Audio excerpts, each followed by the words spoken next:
ngayon mga kalab, is andito tayo ngayon sa Cambuayon, Bacuag, Surigao del Norte, kung saan po nakatira ang kapatid ni Francis na si Ate Geraldine. So ngayon po, bale, nagkaasawa po siya dito ng taga Cambuayon. So nagbukod po sila ng sariling bahay po nila para syempre pag pumupunta po kami dito ay syempre medyo hindi po magkailangan, 'di ba? Kasi maganda kasi kapag meron pong sariling bahay po. At ngayon po, dahil fiesta po kahapon, so nagfiesta po si Ate Geraldine, at baka sa mga hindi pa manood kayo doon dahil andun po yung mga kaganapan po sa fiesta po. At ngayon po, ang kaganapan namin ngayon ay maliligo kami sa Tugunan Falls at excited kami mga kalab. Then tuwing pumupunta kami dito ay talaga naliligo talaga kami. Naliligo nga kami doon sa tabing ilog po dito nila Ate Geraldine. What more pa kaya doon, kaya excited po kaming mapakita po sa inyo at syempre matry po namin. Ngayon ay pasok muna tayo. So ito ay bigla ang house tour sa bahay ni Ate Geraldine at Kuya Milvin. O sino ka dyan? So unang-una mga kalab, meron po silang bakod. O syempre. So meron po naghuhugas dito si Leia. Hi mga kalab. O ayan. So ano yan? Bali naghuhugas talaga siya para meron po siyang pamasahe pa uwi. So bago makapasok mga kalab ay meron na pong biranda sila ate kasi noong pagpunta natin dito is wala pa talaga. So pag pumapasok tayo dito, di ba, punta agad dito sa kusina. So mas minabuti nila ate na maglagay po sila ng biranda. Para syempre kapag may bisita, upo dito agad, hindi papunta sa kusina. Kasi yung mga bisita kasi papupunta sa kusina, no-open agad yung mga Durabox, baka may ulam. Yun, at meron sila ditong, kung meron pong clean kitchen, pwede na din po dito dirty kitchen po. Ito po yung kanilang mga sa CR, so dito sila magluluto. Ito po yung asawa po ni Ate Geraldine, si Kuya Milvin. Siya talaga yung taga Cambuayon, Bacuag, Surigao del Norte, mabuhay. So taga dito talaga siya. Oh, bali ano ya? Ilang years na kayo dito? Matagal na si Parang napista eh. Oo, tapos first time nagfiesta sila ate kahapon. So dahil kakabukod lang po na nilang bahay, so kahit na madami po yung nagyaya sa amin, naghanda din po sila Ate Geraldine. At ito po yung kanilang CR mga kalab. Tignan mo po. Yung CR na pwede kong matulog dito. Luwag. Yan. Kasi noon mga kalab wala pa to. Dahil kakagawa lang po ng nagawa sila ng CR. Ito si Care. Ayan, tamang. Ang taga luto always. Tamang kuan lang. Chill. Ayan po, nagluto. Ano sa'yo luto, tol? Mihaw, nakatay kami ng kuan, pato. Mga itlog. Oo, kasi kami makalaw, maliligo kami ngayon. Sinasabi ko na sa inyo yun. Tapos ito yung kanilang kusina. Ayan yung kusina nila ate. So pinakita ko ulit kasi alam ko meron pong mga bagong subscriber dyan. So syempre, ito po yung bahay nila Ate Geraldine. Oh. Hi mga kalab. Dahil nagfiesta ka kahapon, anong feeling ti dahil first Masaya. Masaya ako mga kalab. First time namin dito sa bagong bahay namin nagpista. Yung mga bisita ko mga kalab, yung pamilya ko at tapos yung pamilya ni Milvin.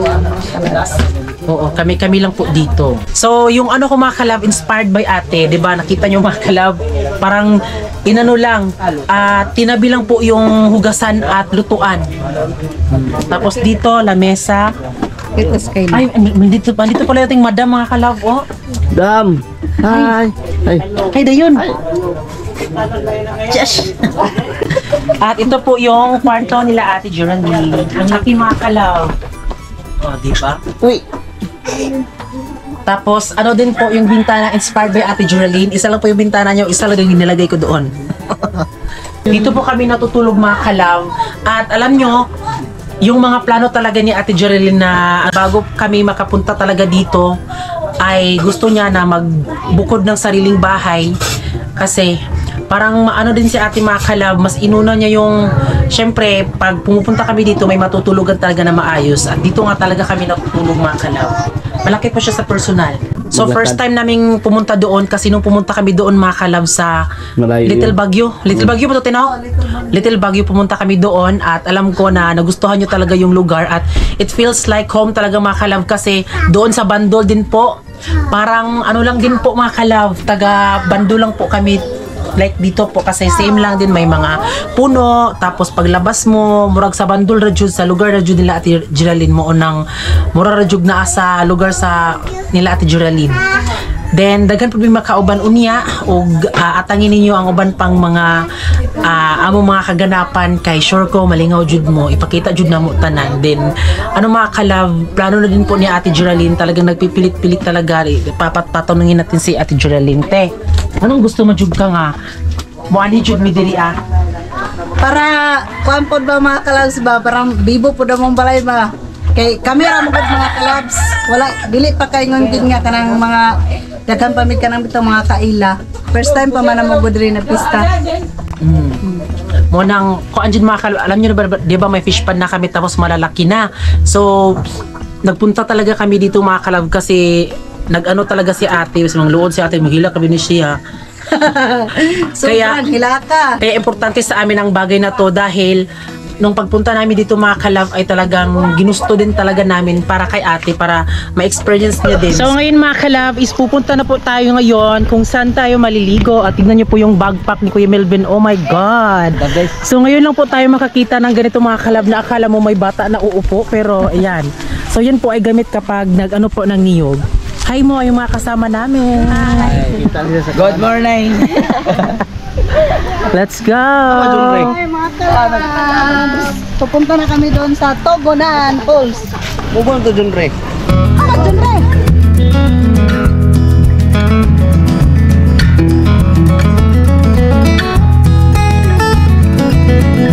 When the sage brings the rite of spring, morning dove and the sparrows sing through the light that the sun will bring.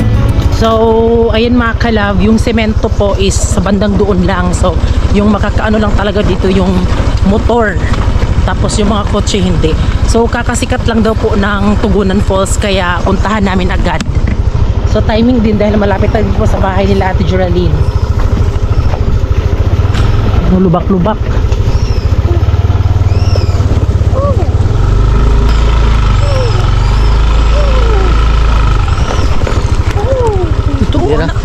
Sa dirira. So yung motor po namin ay ilalagay lang po namin dito dahil medyo malayo pa talaga siya. Sana walang magtangka na nakawin sa sobrang kwaon na. So dyan ka lang muna. So ayan po yung dadaanan namin, oh. So ayan, oh, napakalisod, alisod. Baka putik, oh.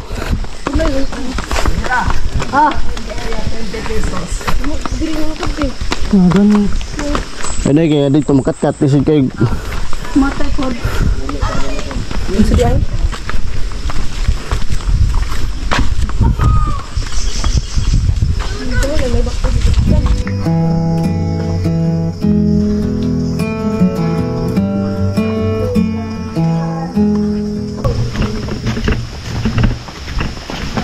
hindi ka po presyo. So meron kami nakitang unggoy. Bakla nag-effort talaga kaming pumunta dito. Titingnan natin kung ano talaga ang gaano talaga ganda. Kaya pa? Yes, kaya pa. So ngayon mga kalab, first time namin na makapunta dito sa Tugunan Falls. So for today's video mga ka-idol. So ngayon mga ka-idol, so ito na sila, ang gamak. Hi guys. Hi. Hi. Hi. Hi. Kapoy. Kapoy. Kapoy. Saan ang bato? Kapoy dili. Goy. Murag maipit ka siguro taani ba? Murag na ilayo pag yun. Oh, ang atuan na to dito di ay sapa ra day. So tignan nyo mga kalab, yung ganggangan nila mga kalab, lagyan ng mga tapahan dito ay napaka high-tech. Oh, gawa po yan sa simento. Bakla, mapagkakamalan mong ano. Underground.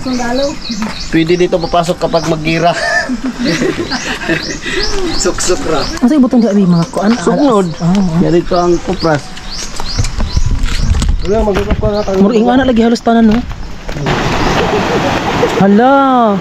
Bawa na eh. Guliti bebe. Na diha ngayon na katulad ba to yun ni. Ano pa hidayat mi ngay.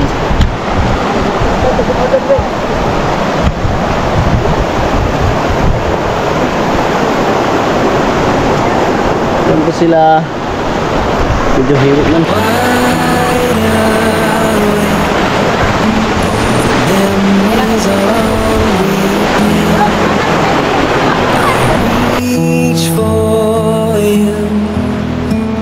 picture thousands of miles away. Every heartbeat, every breath is filled with thoughts of you. I am so lost without you, and I don't know what to do.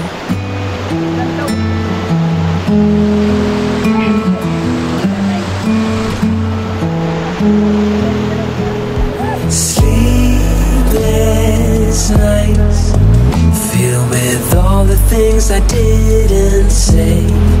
I will make it okay. Turn back time, never let you slip away. Every heart. So dumaan kami dyan sa may sapa. So hindi pa tayo malayo pa tayo. Sobrang layo talaga. Ha? Ano po? Itong drone. Niya. Yaman. Kabalong ko ang dali. Mahagbong ko dere. Impas. Ang halis awas. Oh, tingnan nyo. Ilaki. Full stop. Can't believe I live in your thoughts. I think about you all the time, morning, evening, and midnight. Such a wonderful delight. Forgo,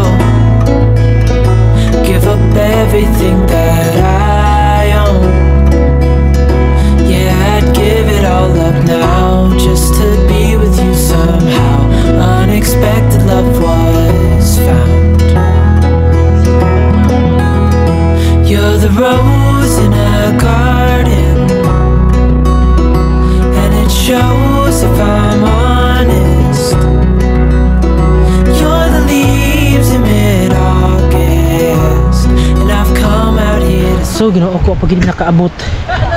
Alam mo yung feeling na yung akala mo yun lang yung daanan, pero pag malapit na medyo nagkahirap-hirap po yung daanan dito mga kalab. Like ito oh. that I love you. Ooh, ooh, you,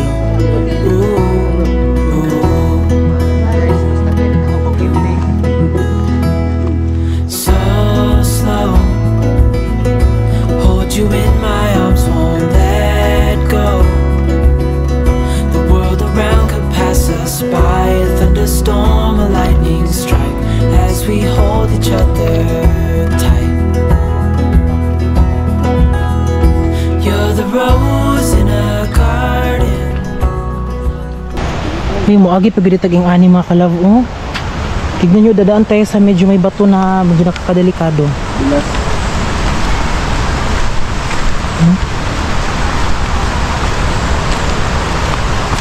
Ay, nagidi ay. So we're here.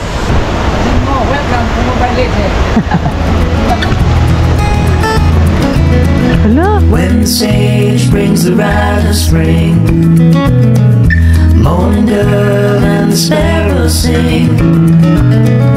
Through the light that the sun will bring, reborn.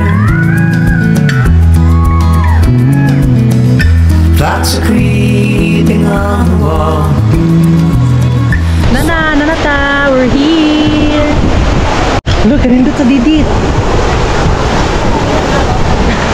So worth it ang atong pag-anhi. Look, kanindot. Pwede mo pa dito. Look.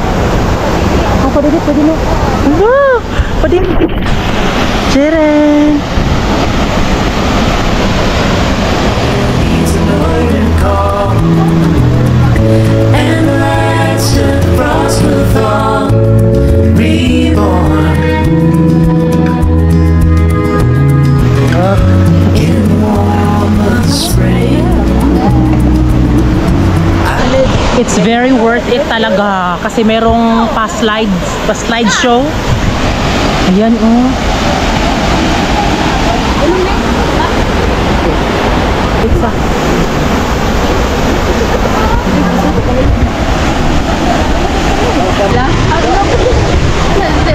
Oh, gani no. Wala pa dito na sila. Hello, nagpadadit. Padadit na sila, mapadadit. Kainan na. Kainan na.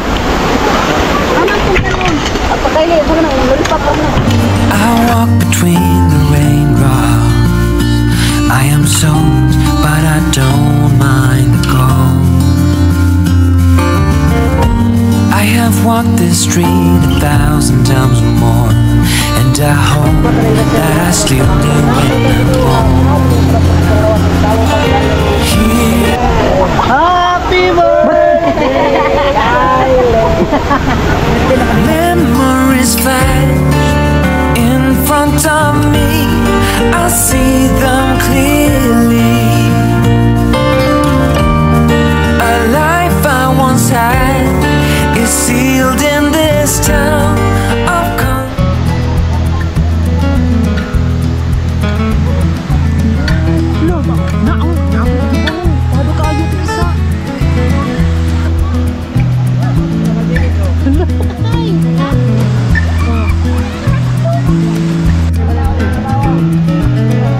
Sarap sanang maligo doon mga kalab, pero natatakot kami. Diyos ko dahi. So nakakatakot siya. So manood na lang kami dito, pero maliligo pa din naman kami. Pinapakita ko lang sa inyo kung paano po maligo ang mga tao dito. Lalong-lalo na sa padidit.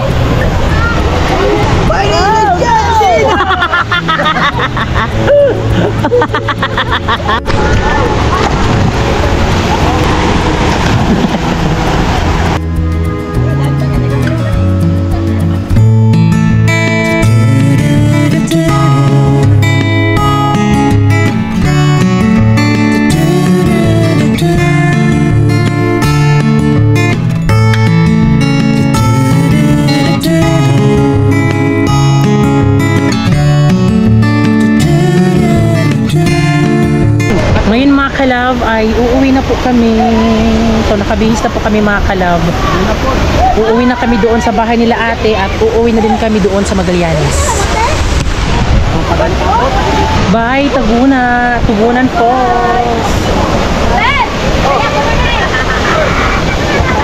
Uuwi na kami. So at least nakatry kami dito mga kalab at hindi siya basta-basta dahil sobrang layo talaga. Hindi na ito mauulit.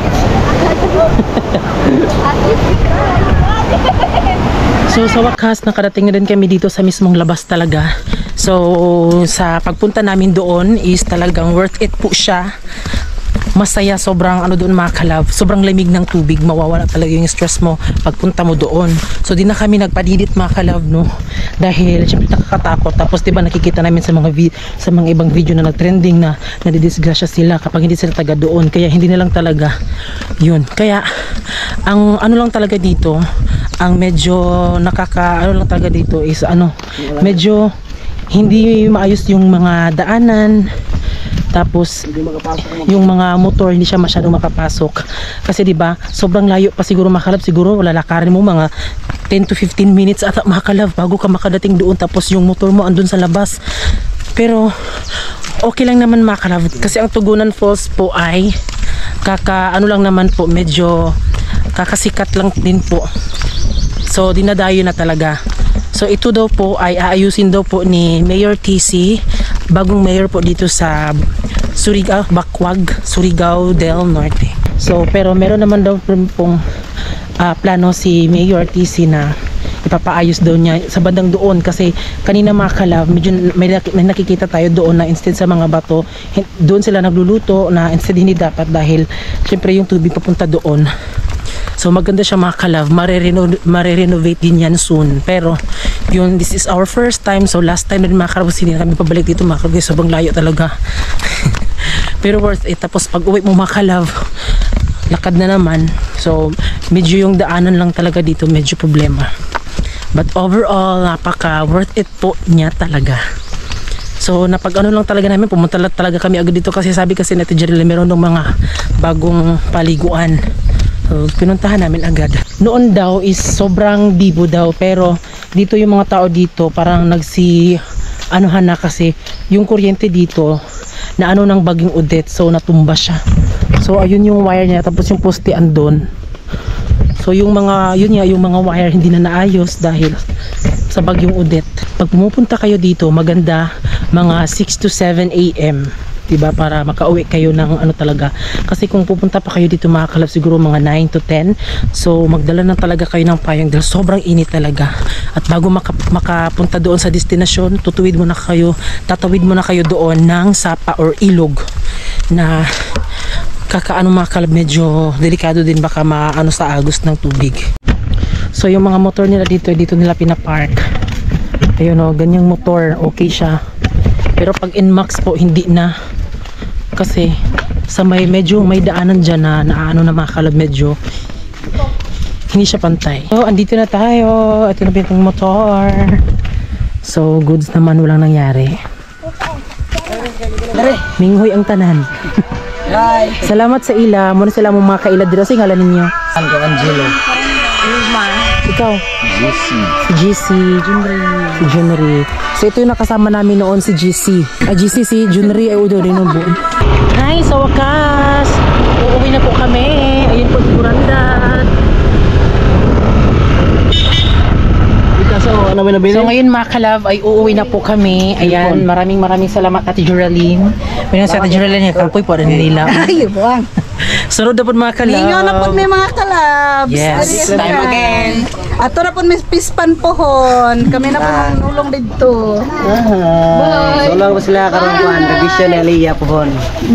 Tapos bye. Bye-bye.